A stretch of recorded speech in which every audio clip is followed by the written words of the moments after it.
علیکم محترم مہمان، معزز سامعین، آج کا یہ مشاعرہ جو جشن اعجاز انصاری کے اعجاز کو منعقد کیا گیا ہے، تو ماحول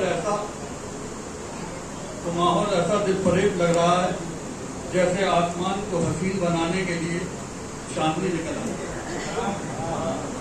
موصوف کے مجموعہ کلام تنہا نہیں ہوں میں، کلام کے عنوان سے یہ بات ظاہر ہو رہی تھی کہ کوئی حکمت دانش کی سمجھ رکھنے والی شخصیت بھی ایسا نام رکھ سکتی ہے، کیونکہ اس عنوان میں ایک دنیا، ایک انسانی زندگی، انسانی نفسیات آباد ہے، جو یہ بات بتاتی ہے کہ اس دنیا میں کوئی بھی تنہا نہیں ہے، تنہا نہیں رہتا، کبھی خود کبھی خوشی کے ساتھ ہوتی ہے تو کبھی غم ہم سفر ہوتا ہے، تو کبھی ماضی زمانہ حال وقت کے سامنے آتا جاتا رہتا ہے، اور جب آدمی ذکر الہی میں رہتا ہے تب بھی اس کا نام اس کے ساتھ رہتا ہے، وہ کبھی تنہا نہیں رہتا۔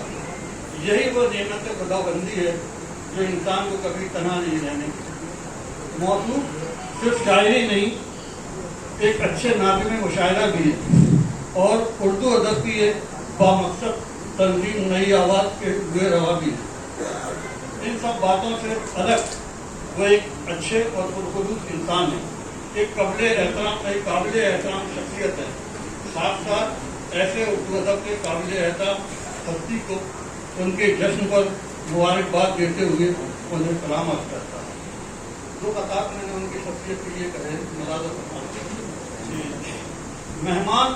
مہمان نواز دوست ہیں، شاعر بھی خوب ہیں۔ مہمان نواز دوست ہیں، شاعر بھی خوب ہیں، علم و عروض فن میں یہ ماہر بھی خوب ہیں، علم و عروض فن میں یہ ماہر بھی خوب ہیں، مفلس ملتے خلوص سے ہیں، ہر ایک شخص سے باطن بھی پاک ہے، باطن بھی پاک صاف ہے، ظاہر بھی خوب ہے جشن میرے بھائی کا اعجاز نام ہے جشن میرے بھائی کا اعجاز نام ہے، ان کا ہر ایک دل میں بڑا احترام ہے، خادم ہے علم و فن کے نہیں اس میں کوئی شک، خادم ہے علم و فن کے نہیں اس میں کوئی شک، اس قابل عظیم کو میرا سلام ہے، اس قابل عظیم کو میرا سلام ہے۔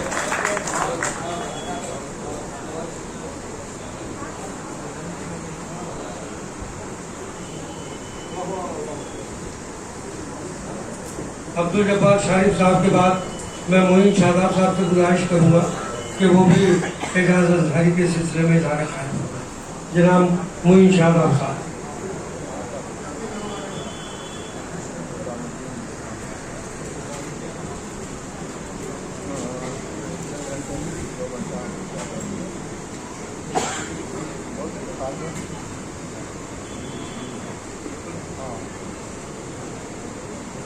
صدر کی اجازت سے ایک مضمون کے خاکہ اعجاز صاحب کا میں نے لکھا تھا جو میری کتاب میں شامل ہے، تو اعجاز صاحب کی میری خواہش تھی کہ میں اس موقع پر اس کو پڑھوں۔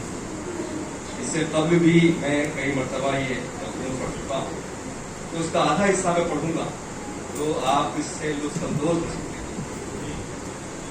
اگر کوشش کروں گا جلدی سے ختم کر دوں تاکہ مشاعرہ شروع ہو۔ غالباً اس کی آواز تھوڑا بڑھا دیجیے، کہاں ساؤنڈ ذرا سی بڑھا دیجیے، نہیں اس سے زیادہ قریب ہمارے لیے بہت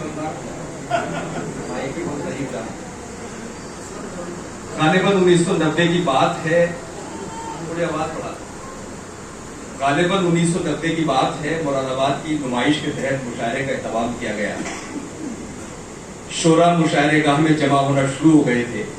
پنڈال سے تھوڑی دوری پر ایک خوش لباس شخص لمبی سی سگریٹ انگلیوں میں تھامے سوچ سمندر میں غرق تھا۔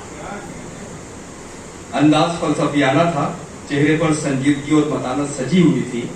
کچھ دیر بعد کشش وارسی ادھر آ نکلے اور مجھے اپنے پاس بلا کر انہوں نے کہا، یہ اعجاز انصاری صاحب ہیں، دلی سے تشریف لائے، ادبی اور ثقافتی تنظیم نئی آواز کے جنرل سیکرٹری ہیں۔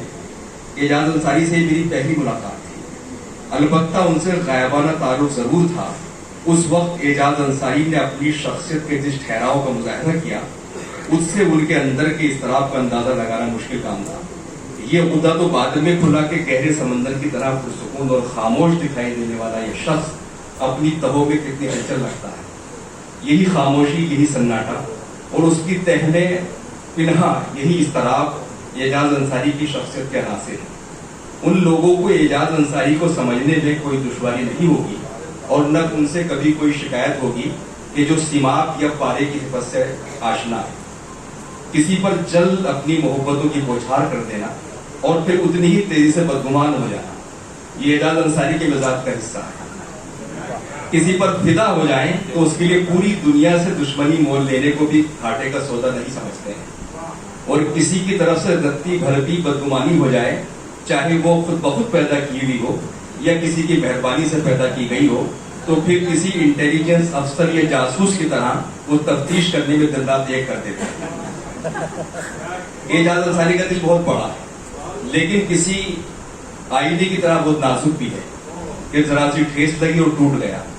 لیکن ان کا یہ بکھراؤ زیادہ دیر تک نہیں رہتا. بہت جلد اپنے دل پر قابو پا لیتے ہیں اور اپنے آپ کو جمع کر لیتے ہیں. یہ ہنر انہیں خوب آتا ہے. اس مضمون کا عنوان ہے handle with care. Handle with care کے فارمولے پر عمل کرنے والے لوگوں کا تعلق اعجاز انصاری سے بہت دیر تک قائم رہ سکتا ہے، ورنہ یہ تار کبھی بھی ٹوٹ سکتے ہیں. اعجاز انصاری بہت متواضع انسان ہے. کھانے پینے کا انہیں بڑا شوق ہے. نہ صرف کھانے کا بلکہ کھلانے میں بھی انہیں بہت مزہ آتا ہے. جتنا دوسروں کی تواضع کرنے سے خوش ہوتے ہیں اتنا ہی دوسروں کی دعوت کھانے سے بھی خوش ہوتے ہیں. جس شہر میں جاتے ہیں سب سے پہلے وہاں کی خاص ڈش معلوم کرتے ہیں اور انہیں بہت سی جگہوں کی خاص ڈش کے بارے میں معلوم ہے کہ کون سی چیز کہاں ملتی ہے اور کون سی چیز مشہور ہے. طرح طرح کے پکوانوں سے منہ کا ذائقہ بدلنے کے لیے بہت سے لوگوں کے لیے اعجاز انصاری کے ساتھ سفر کرنے کی خواہش پر ابھار سکتی ہے. لیکن میں ایسے لوگوں کو آگاہ کر دوں کہ اعجاز انصاری کو ٹرین میں نیند نہیں آتی. چنانچہ ان کی بے خوابی کی سزا رات بھر ان کے ہم سفر کو بھگتنی پڑتی ہے. کبھی اسٹیشن کا نام پوچھنے کے بہانے اور کبھی چائے کے بہانے ان کا عمل اپنے ساتھی کے لیے جاگتے رہو کی سزا بن جاتا ہے. اعجاز صاحب لین دین کے بہت صاف ہیں. پائی پائی کے حساب میں یقین رکھتے ہیں. انہیں اس وقت تک قرار نہیں آتا جب تک وہ واجب الادا رقم آنا پائی سے چکتا نہ کرتے. لیکن یہی توقع سامنے والے سے بھی کرتے ہیں، یعنی ان کی وصولی بھی اصولی ہوتی ہے. معاملات میں صاف ستھرا ہونے کی عادت سے مجبور اعجاز انصاری جب تعلق اور رشتوں کو بھی، اس جملے کا مزہ لیجئے کہ جب تعلق اور رشتوں کو بھی آنا پائی سے ناپنے تولنے لگتے ہیں تو سب کچھ گڑبڑ ہو جاتا ہے. اور ان کا یہ لمحاتی برتاؤ ان کے طویل مدتی حسن سلوک پر پانی پھیر دیتا ہے. لیکن خوش قسمتی سے اس سلسلے میں ان کی اہلیہ ان کے برعکس ہیں. سب سے نبھاؤ کا ہنر انہیں خوب آتا ہے، شاید اس لیے کہ وہ سود و ضیاء پر رشتوں کو فوقیت دیتی ہے. اعجاز بھائی سے بہت سے لوگوں کی دوستی بھی اس لیے قائم رہتی ہے کہ بھابھی صاحبہ کا حسن سلوک، وفاداری، پاسداری اور سوجھ بوجھ ایک مضبوط کڑی کا کام کرتی ہے. بہرحال اعجاز انصاری پیارے اور دلچسپ انسان ہے. ان کے اندر ایک ایسی معصوم شخصیت چھپی ہوئی ہے جس کا خود ان کو اندازہ نہیں ہے. اجین کا مشاعرہ تھا. مشاعرے سے قبل اچانک اعجاز صاحب کی طبیعت خراب ہو گئی. سینے میں کوئی تکلیف تھی. ڈاکٹر نے انہیں آرام کرنے کا مشورہ دیا. چنانچہ وہ قدرے تاخیر سے مشاعرے میں پہنچے. میں نظامت کر رہا تھا. میں نے اس خیال سے کہ وہ جلدی پڑھ لیں گے تو انہیں آرام کرنے کا موقع مل جائے گا، انہیں زحمت سخن دے دی. وہ مائک پر آئے تو دو چار شعر سکون سے سنانے کے بعد حسب عادت چیخ چیخ کر پڑھنے لگے اور پڑھتے پڑھتے بہت جذباتی ہو گئے. ہم لوگ پریشان ہوئے. مشاعرہ کنوینر رئیس نظامی نے کہا، اعجاز صاحب آپ یہ کیا کر رہے ہیں؟ آپ کی طبیعت خراب ہے. اس پر وہ مائک پر ہی اپنے مخصوص انداز میں گویا ہوئے، حضرات ابھی ابھی رئیس نظامی نے بتایا کہ میری طبیعت خراب ہے. اس طرح کا ایک اور واقعہ یاد آتا ہے. ایک دن مجھ سے کہنے لگے کہ آج کل انہیں تیزابیت کی شکایت بڑھ گئی ہے. اس سے قبل انہوں نے مجھے بتایا تھا کہ وہ حب کبد نوشادری کا استعمال کر رہے ہیں. میں نے اعجاز بھائی سے کہا کہ شاید آپ نے حب کبد نوشادری کھانا بند کر دیا ہے. اعجاز صاحب نے بڑی معصومیت سے اور سوالیہ لہجے میں مجھ سے کہا کہ کیا میں حب کبد نوشادری کھا رہا تھا؟